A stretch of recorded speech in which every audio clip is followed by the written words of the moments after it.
Sunod, mga kababayan, Rowena Guanzon. Ito yung peking kakamping. Mga kakamping ka, ako po'y nanawagan sa inyo. Pag nakita nyo po si Rowena Guanzon, buhusan nyo po tubig. O baka hindi po naligo yan, nakalimutang maligo. Di ba? Ito ang sabi ni Guanzon, mga kababayan. Ito po. Post po ito sa Facebook na sinabi ni Guanzon. Kahit ngayong araw pa gagawin ang eleksyon, mananalo si BP Sara. Putang ina, Guanzon, nanaginip ka ba? Kahit ngayon daw gagawin ang eleksyon, mananalo si Sara. Paano ka nakasiguro? Yung 10 senador nga, umikot na siya kung saan-saan. Sinisiraan pa niya yung mga congressman. Ba't hindi napasok? 2 lang.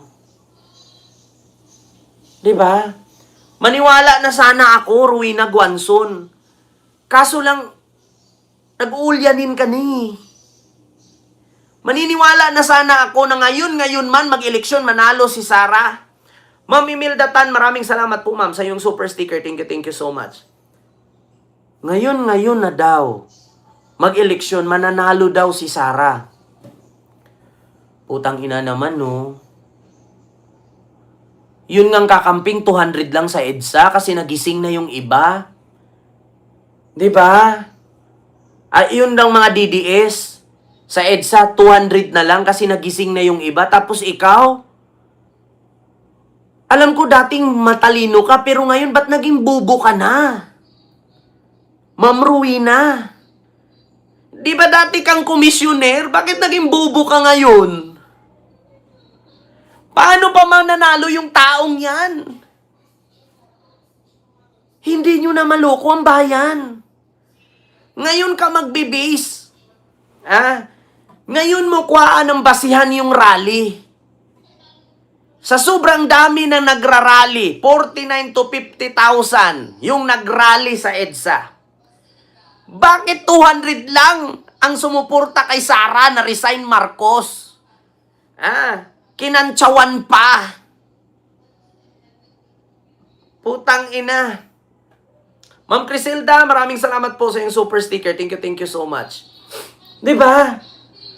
Alam ko, komisyoner ka, marunong ka marunong ka mag-isip, marunong ka maghimay-himay. Diba? Isipin mong mabuti. Yun ngang mga pumunta doon sa rally, galit kay Sara. Tapos yun, sabi mo, kung ngayon man eleksyon, mananalo si Sara. Loso sa impyerno, mananalo siya. Diba? Tanong ko lang, Rowena Guanzon. Sige nga, kung ngayon ang eleksyon, mananalo agad si Sara. Maging vice president ka nga niya, kung manalo ka. Hinahamon kita. Kung ngayon daw ang eleksyon, magpresidente si Sara, mananalo. Sige nga, mag-vice presidente ka kay Sara kung mananalo ka. Sige nga, tanungin kita. Hinahamon kita. Kung ngayon man ang eleksyon, mananalo si Sara. Sige nga, mag-vice presidente ka sa kanya kung mananalo ka. Maskin kakamping, duduraan ka. Yeah. Plastic ka Akala mo nakalimutan ka ng kakamping? Nung eleksyong tumakbo si PBBM, si Sara, si Leni, si Isko, si Pacquiao, at iba pa. Anong sabi mo kay PBBM? Coca-Cola, pulburon, pulburon. Tapos nung nanalo si Marcos, nauna ka pang umupo sa lamesa, kaharap si Romualdez, katabi mo pa si Imelda, nakipag-shake hands ka pa kay Sandro. Sa tingin mo, nakakalimutan ka ng kakamping? Sinumpa ka nilang hindi ka tatangkad. Yeah. Yun ang totoo, Guanzon. Balingbing ka. Ikaw yung peking dilawan. Diyos mio, Marimar, napilitan ka lang. Diba? Ano sabi niya noon kay PBBM? Nung eleksyon, Guanzon, coke daw. Coca-Cola, cocaine. Ito ha.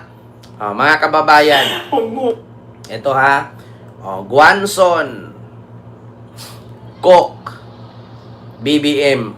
Kita nyo to ha. Bakit ka ganyan magsalita? Ah. Tungkol kay BBM. Ah. Ang sagot ko, si BBM na, hindi na-graduate sa college. Tumakbo pang presidente ang lentek. Sige nga. Walang hiya. Walang hiya. Napakawalang hiya. Napakasinungaling. Ano sinasabi nyo ng martial law ay golden years of my life? Hindi pa ako nakakalimot. Pangalawang marathon ka na nilalabanan ko. Awa ng Diyos, huwag mong gawing 3. Di ba? Kita ninyo? Pero, nung nanalo si BBM, pakita ko sa inyo. Tignan yung kasinungalingan ni Guanzon. Ito ha, mga kababayan. Guanzon. Magugulat kayo dito ngayon. Balimbing. Balimbing ang putya. Pakita ko. Ito. Ito. Rowena Guanzon. Ano ito? Mga kababayan. Wait lang. Kasi nawala. Ito siya, mga kababayan.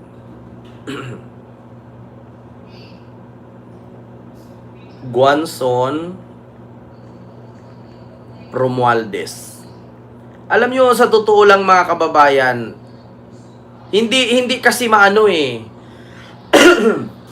hindi nyo maitanggi, mga kababayan, yung kasinungalingan ni Guanzon. Lentek ka! Huwag mo nang gawing 3. Ako, golden age ko, martial law.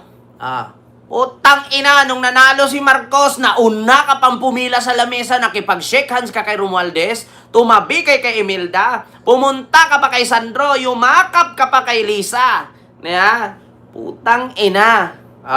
Tapos ngayon, magsara-sara ka. Bakit? Kasi hindi ka nabigyan ng posisyon ni Marcos? Bakit ka bibigyan? Pagkatapos mong gawing sabihing bangag, sabihing iwi, di ba? Balingbing ka. Kahit tumakbok ang kagawad sa inyo, hindi ka mananalo kasi chismosa ka. Nakakasira ka lang ng barangay. Kita ninyo? Pagkatapos nanalo, sumama kay Romualdez. Wag mo sabihin ngayon. Kakampihan ka ng DDS. Losi mo. Kahit kakamping, sinumpa ka na hindi ka tatangkad at manatili kang kuba. Kahit kakamping, sinusumpa kang magtungkod-tungkod ka na lang. Di ba? Sabi-sabi ka pa. Kung eleksyon ngayon, mananalo si Sara. Putang ina. Sige nga, mag-vice president ka niya kung manalo ka. Lose. Ito pa. Mga kababayan, Guanzon, Sara. Ito, mga kababayan. Pakinggan natin. Well, we are all well-educated people. We come from very good families. We should have the interest of the nation at heart above all.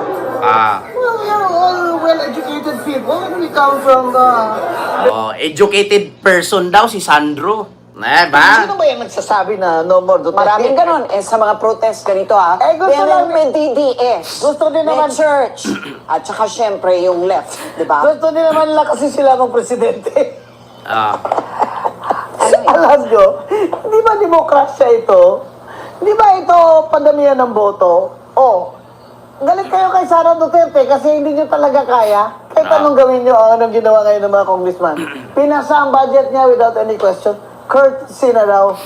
Hina mo kung ano kayo ka. Mga balimbing kayo. Mga balimbing daw. Mga 2027 lalaro na kayo kasi baka sakaling magpresidente yari kayo. That's how you read it? Yeah. Na pumapwesto na para nakita na nila na nawala na ng poder. Parliamentary courtesy. Bull. Yung impeachment nyo, yung mga quadcom nyo dyan, mga tawag ng tao, tuwadcom. Alam mo, no other institution of government is so vilified by the people than this House of Representatives. Ang hirap talaga ng buhay. Representatives. Kaya I nga, thought your word. Tao, wala na talaga silang dangal. Nakakahiya na. Walang dangal kasi balimbing, nakakahiya. Ikaw nga eh. 'Di ba?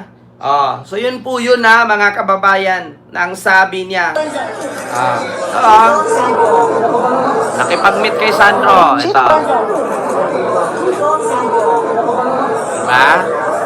Pagkapanalo ni PBBM, nauna pa siya doon, pumunta sa lamesa, nakaupo. Diba? Wala na.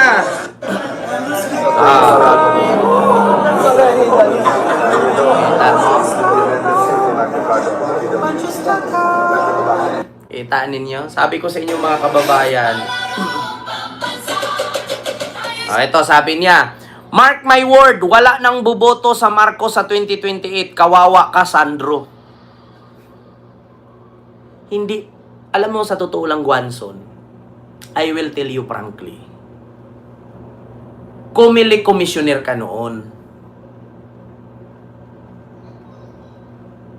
Ito, sa totoo lang mga kababayan, Ma'am Rowena Guanzon, huwag kang magalit sa akin na mainsulto kita. Nag-uulyanin ka na talaga. Comelec commissioner ka.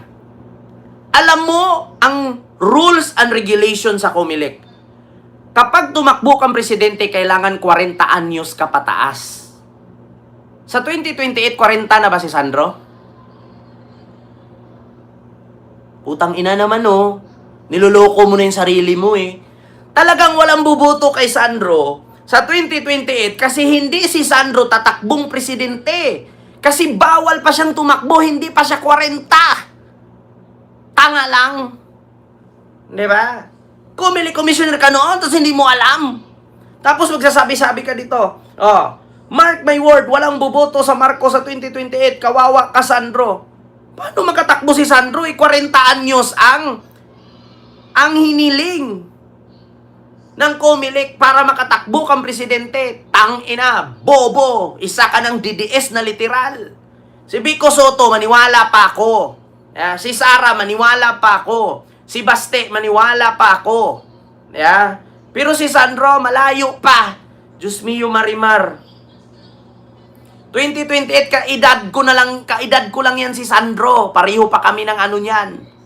Zodiac sign.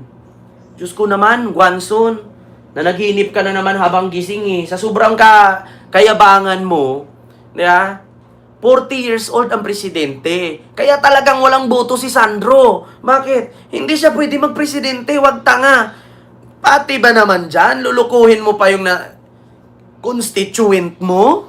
At mga naniniwala sa'yo? Wala kang pinagkaiba kay Sara.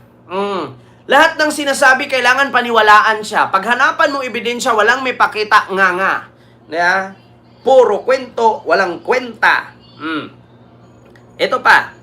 Huli, mga kababayan, na hindi pa pala. Ito pa, yung sunod.